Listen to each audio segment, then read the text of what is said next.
Welcome to Diplomatic Channel this week. I am Amarachi Ubani. Now, there's a new twist to the crisis in Ukraine. Major cities and towns in the eastern region have been threatened by a takeover of overzealous pro-Russian forces who have walked into main government buildings and are indirectly holding the Ukrainian government hostage. And don't forget, Russian troops have been massing on the eastern border for a couple of weeks now. NATO had been the first to sound the warning that their presence was proof Russia does intend to take over Ukraine. Now, I believe invade was the word used, but the Russian government has denied any such intention, saying they're only there to protect Russian interests. So are ethnic-speaking Russians under threat in Ukraine? The United States government believes so, but does not believe so. Instead, the Obama administration says Russian propaganda machine continues to promote hate speech and incite violence by creating a false threat in Ukraine that does not exist. In fact, in a report on its website, the U.S. Department of State says there are no credible reports of ethnic Russians facing threats in Ukraine. It says, according to an International Republican Institute poll released on April 5th, 74% of the Russian-speaking population in the eastern and southern regions of Ukraine said they were not under pressure or threat because of their language. It points out that the only ethnic-speaking Russians under threat are those who live in Russia and who oppose the authoritarian Putin regime. There's no press freedom, and journalists who speak the truth about the regime do so while in hiding or go under pseudonyms, even on their passports, so they would never be detected by the government. And I think the closest example here would be the girl band and social activist group, the Pussy Riots. We know their story. Russia claims that the situation in eastern Ukraine could lead to a civil war. Well, probably why it lied about pulling out some of its troops from the Ukrainian border. Only the propaganda of war is being kept up because those troops have gone nowhere.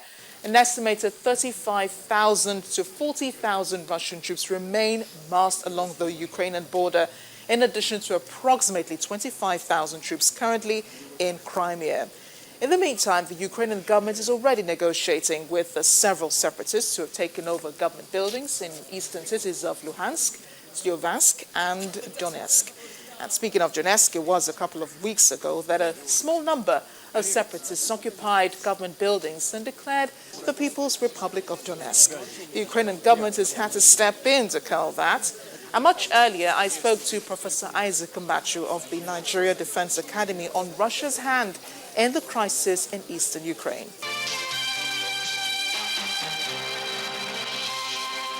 Professor, thanks for joining us on the Diplomatic Channel. What do you make of all of this, the pro-Russian separatists and their takeover of government buildings? What is happening in the eastern part of Ukraine now, especially in cities like Sloviansk, Kramatorsk, Drukivka, and Lubansk, is that what happened in Crimea has simply emboldened them. And they feel that this is the right time for them to seize the opportunity and do what they like. But I don't think they are getting away with it because the Ukrainian interim government is fighting back. Unlike what happened in Crimea, in Sevastopol, in Simferopol, what is happening in the eastern part of Ukraine right now, especially in Donetsk, is, in other words, not going to be a surprise to Ukrainian government. So the Ukrainian government is actually fighting back, and I don't think Russia will do anything about it, because if Russia intervenes, the whole world would blame Russia this time. I think Russia has taken what it wanted. She wanted, that is the Crimea. Yep. I don't think Russia will be bold enough to challenge the Ukrainian authority when they counter-attack the so-called terrorists now. But Professor, you think the invasion predicted by NATO and the EU is what is currently going on in the eastern Ukraine because the pro-Russian militia are part of the Russian troops massed along the border? Yes. Actually, these people, well, it is say that they are part of Russian armed forces, even though they wear unmasked dresses. Mm-hmm. But what I'm saying is that the big prize for Russia is Crimea. I don't think, in as much as Russia amassed troops along its border with the Ukraine, I doubt whether Russia would want to take another pro-Russian cities within Ukraine this time, because the condemnation, the international condemnation, especially from the West, is too much. And I'm sure that Russia is very, very sensitive about it.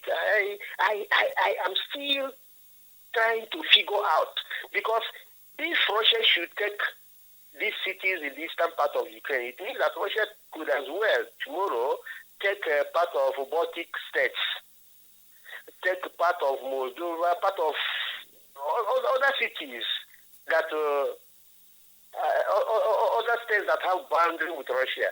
I believe that Russia has already gotten what she wanted, that is Crimea, because Crimea is a huge port in the Black Sea. So that port alone, which houses Russia's Black Sea fleet, I think that is what they really wanted. I don't think Russia will be too stupid to seize other smaller towns within Ukraine, especially the Donetsk and others. But it is quite easy to suspect that Russia has a hand in what's going on in Ukraine, considering its claims that its aim is to protect ethnic-speaking Russians living in these areas. That's the same reason it gave when it took over Crimea. Yeah. This is what we call irredentism. This is a policy of irredentism. In fact, because let me give you an example. If you go to Benin Republic, you find the Yoruba-speaking people in Benin Republic. It doesn't mean that Nigeria will wake up tomorrow would want to go and claim the Yoruba-speaking country, part of Benin Republic. So what's actually happening now is called irredentism. But what I'm saying is that what Russia originally, in fact, what I foresaw since 1991, since the collapse of the Soviet Union, 1991, at that time, I thought, and I said it, that Russia would one day claim Crimea, which they have done. But I am still maintaining that in as much as Russia has amassed thousands of troops along its border with Ukraine, I doubt whether Russia will be bold enough to seize all those small cities in the name of protecting Russian-speaking people.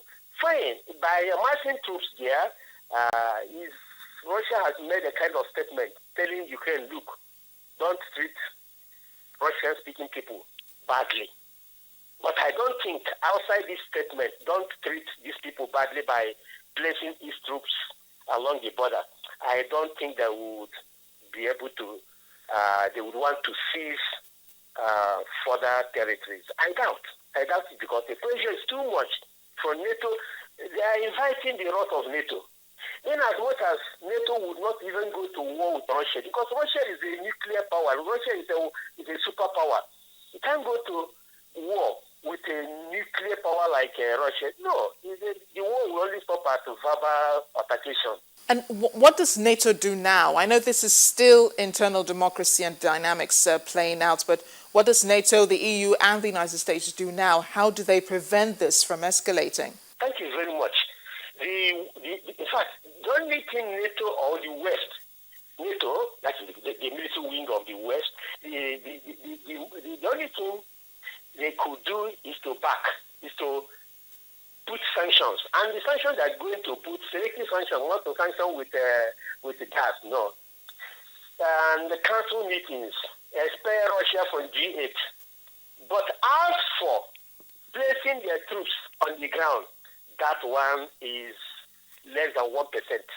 I can assure you. It's not possible, because Russia is a powerful country.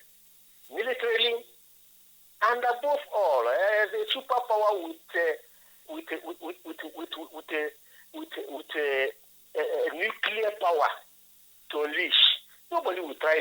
Nobody, in fact, nobody will even contemplate going to war with Russia. Nobody will even try to attack Russia. It's not possible at all, because that will be the end of the whole war. Should that be war between NATO countries and Russia? That will spell doom to the entire world, because that will be what we call nuclear winter.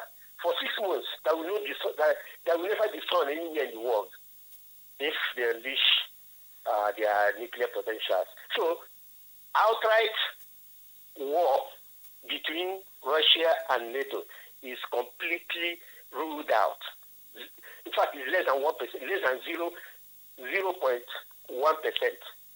So it's only backing, it's only making threats, sanctions. Outside that, nothing. And of course, Russia is led by intelligent crop of leaders like their current leaders now, the president and the prime minister. They're very intelligent. Professor, thank you for sharing your thoughts concerning the issue. Thank you, Maraj.